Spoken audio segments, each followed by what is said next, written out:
দুর্নীতিবাজদের কিন্তু শেষের সেদিন বড়ই ভয়ঙ্কর। এতদিন পর্যন্ত পশ্চিমবঙ্গে অত্যাচারিত হয়েছিল একেবারেই সাধারণ স্তরের মানুষরা, সন্দেশখালীর মহিলারা একেবারেই চোখ খুলে দিয়েছিল। কিন্তু নির্লজ্জ রাজ্য প্রশাসন ক্রমাগতভাবে এই সমস্ত নির্যাতিতা মহিলাদের পক্ষে থাকেনি। সব সময় শাহজাহানদের মতো অত্যাচারীদের পাশেই বারবার দাঁড়াতে এবং রাজনৈতিক সমর্থন দিতে দেখা গিয়েছিল তৃণমূল কংগ্রেসকে। আজকে পরিস্থিতি দেখতে পাচ্ছেন, একেবারেই চোখ দিয়ে জল গড়াচ্ছে শেখ শাহজাহানের মতো দৌর্দণ্ড প্রতাপ বেতাজ বাদশাদের, যাদের হুমকিতে বাঘে গরুতে এক ঘাটে জল খেত। তত পুঁজি, আমাদের পুঁজি হলো মানুষের আশীর্বাদ, আর ওর পুঁজি হলো কি CBI R E D. CBI ED বাদে সাধারণে বালতো দূরের কথা একটা চুল ছেড়ে দেখা বিজেপির দালালে কান খুলে তুলে নেয়।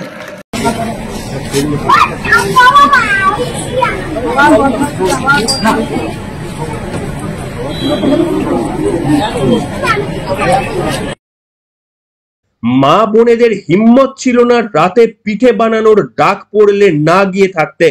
তুলে নিয়ে যাওয়া হতো বাড়ির মহিলাদের।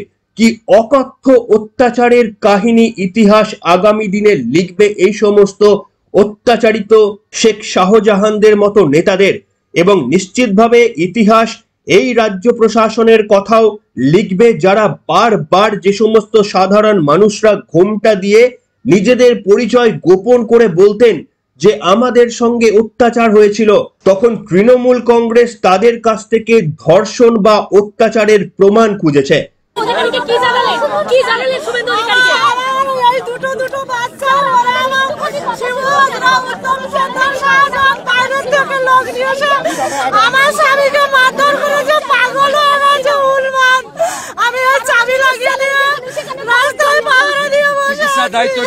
কুণাল বাবুর মতো তৃণমূল কংগ্রেসের মুখপাত্ররা একেবারে এবিপি আনন্দের স্টুডিও থেকে পর্যন্ত প্রশ্ন করেছেন এনাদের আইডেন্টিটি নিয়ে।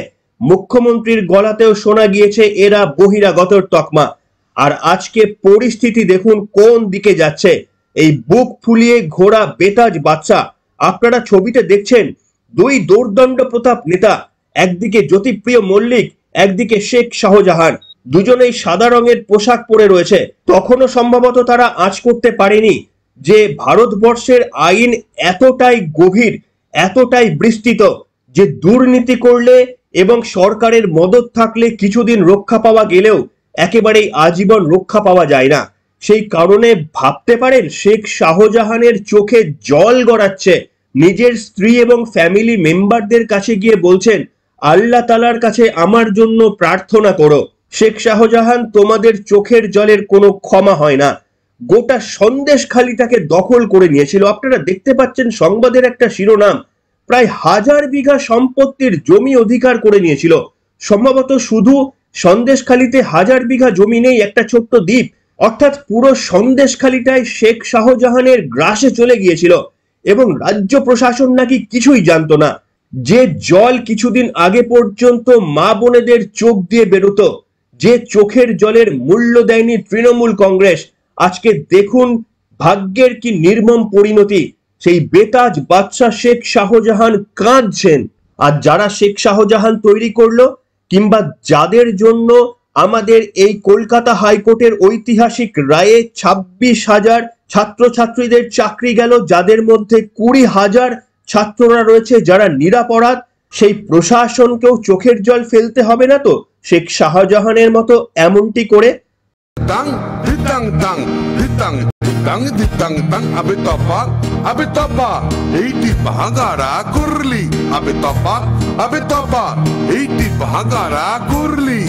ভিন্নারে পলাশের বন পালাবো পালাবো মন, ভিন্নারে পলাশের বন পালাবো পালাবো মন, নংটি ইঁদুরে ঢোল কাটে, নংটি ইঁদুরে ঢোল কাটে, ও কাটে রে বতরে পীড়িতের ফুল ফুটে, আরে বতরে পীড়িতের ফুল ফুটে। বধুরা ইতকানা বাড়ির পথে আনা গোনা, আমার বধুরা ইতকানা বাড়ির পথে আনা গোনা। দিন সবাই উঠে ধান কুটে, দিন সবাই ধান উঠে উঠে কাটে রে পতরে পীড়িতের ফুল ফুটে। যতদিন ক্ষমতা রয়েছে এখনো পর্যন্ত কোনো রকমেরই নিজেদেরকে শুধরে যাওয়া তো দূরের কথা, ক্রমাগত যে পদ্ধতিতে শাসন কায়েম করেছিল তৃণমূল কংগ্রেস এখনো তেমনটাই চালু রাখতে চাইছে।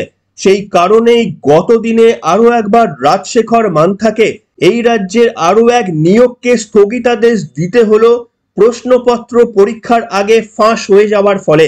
সেই কারণে এখনো পর্যন্ত কলকাতা হাইকোর্টের ধমক খেতে হচ্ছে মুখ্য সচিব গোপালিকাকে। বারবার কলকাতা হাইকোর্ট তলব করলেও, তদন্তে সহযোগিতা করতে বললেও একেবারেই এখনো পর্যন্ত সহযোগিতা করতে নারাজ রাজ্যের মুখ্য সচিব।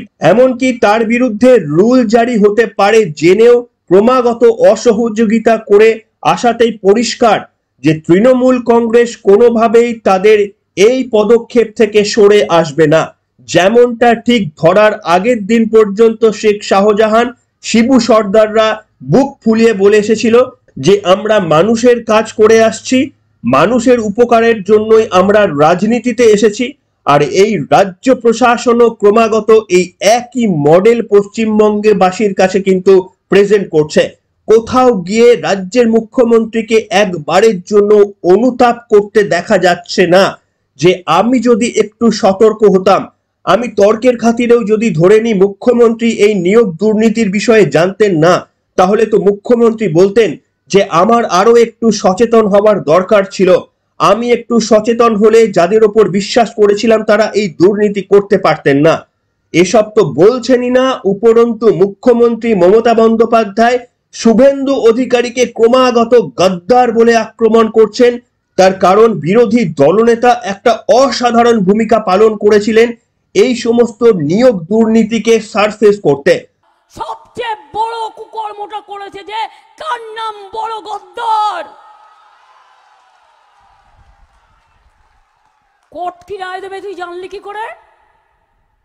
তুই দুদিন আগে বলে দিলি বোমা ফাটাবো, এতগুলো বাচ্চার জীবন কেড়ে নিয়ে নাচছিস, নেচে নেচে বেড়া। একদিন মনে রাখবি, যারে তুমি নিচে ফেলো সে তোমারে বাঁধি বেজে নিচে।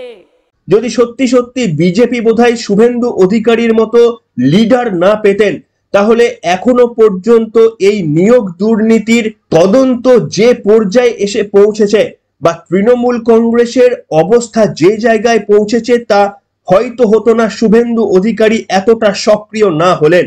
সেই কারণেই বারবার আক্রমণের মুখে পড়তে হচ্ছে শুভেন্দু অধিকারীকে।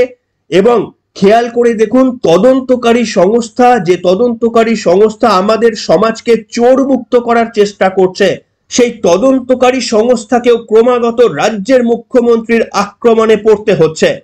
এমনকি অবস্থা এমনই জটিল পর্যায়ে পৌঁছেছে যে কলকাতা হাইকোর্ট পর্যন্ত যখন এই সমস্ত দুর্নীতিতে সহমত করছেন, তখন একেবারেই সৌজন্যতা, সংবিধানের কথা ভুলে গিয়ে রাজ্যের মুখ্যমন্ত্রী কলকাতা হাইকোর্টকে পর্যন্ত আক্রমণ করছেন, বলছেন ওরা বিজেপির লোক।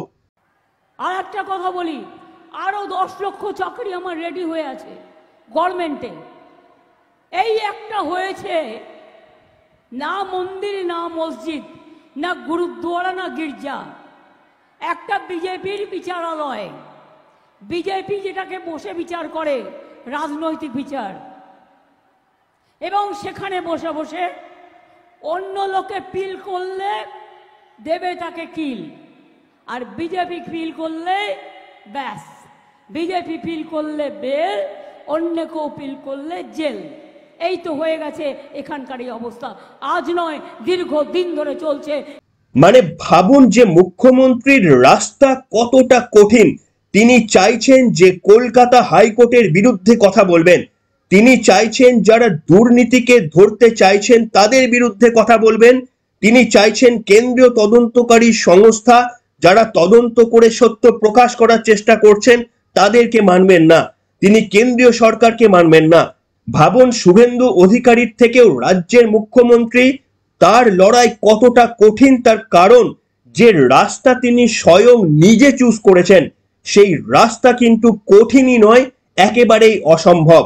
যতদিন ভারতের গণতন্ত্র আছে ততদিন যেমন ভারতের সংবিধানকে অস্বীকার করা যাবে না, ভারতের সংবিধানের অন্যতম স্তম্ভ বিচার ব্যবস্থাকে যতই আক্রমণ করুন না কেন তার এক চুলো পরিবর্তন করা সম্ভব নয়।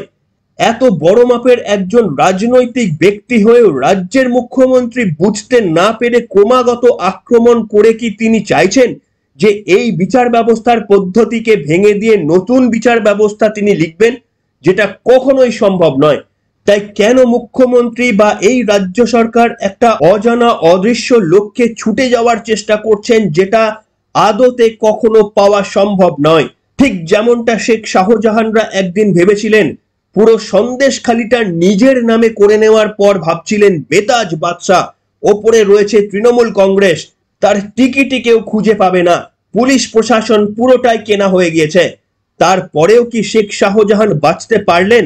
কিছুদিন আগে পুলিশ যখন তাকে ধরেছিল তার বডি ল্যাঙ্গুয়েজ আপনারা লক্ষ্য করেছিলেন, একেবারেই বেতাজ বাদশার মতো হাঁটছিলেন। আর আজকে সেই শেখ শাহজাহান বুঝতে পেরেছেন তার কৃতকর্মের ফল কিন্তু বড়ই করুণ। ওই যে বললাম শেষের সেদিন বোধহয় অত্যাচারীদের জন্য বড়ই করুণ। আপনারা এখনো পর্যন্ত সমস্ত স্টেট মেশিনারির অপপ্রয়োগ করে নিশ্চিতভাবে সাধারণ মানুষকে হেনস্থা করতে পারেন, কিন্তু ভারতের সংবিধান যতদিন বেঁচে রয়েছে ততদিন প্রত্যেকটি দুর্নীতিকারীর অবস্থায় এই শেখ শাহজাহানের মতো হবে। বরঞ্চ যারা শেখ শাহজাহানকে আজকে এই পর্যায়ে পরিণত করলেন তাদের অবস্থা কিন্তু শেখ শাহজাহানের থেকেও ভয়ানক হতে চলেছে। মনে রাখবেন কি রাজ্য প্রশাসন, মনে রাখবেন কি তৃণমূলের সুপ্রিমো, জানি না এখনো পর্যন্ত অন্তত তার রাজনৈতিক বক্তব্যে কোথাও ভুল স্বীকার কিংবা শুধরে নতুন পথ, নতুন তৃণমূল কংগ্রেস, নতুন রাজ্য সরকারের কথা তো শুনছিই না, বরঞ্চ সবকিছু অস্বীকার করে কলকাতা হাইকোর্টকে অস্বীকার করে নতুন বোধহয় এক সংবিধান বা নতুন এক রাজ্য পরিচালনা করার চেষ্টা করছেন, যেটা কার্যত স্বাধীন ভারতে হওয়া সম্ভব নয়। কি বলবেন বন্ধুরা? আপনাদের মতামত আজকের পর্বে লিখে জানাবেন। এখনকার মতো এখানেই শেষ করলাম।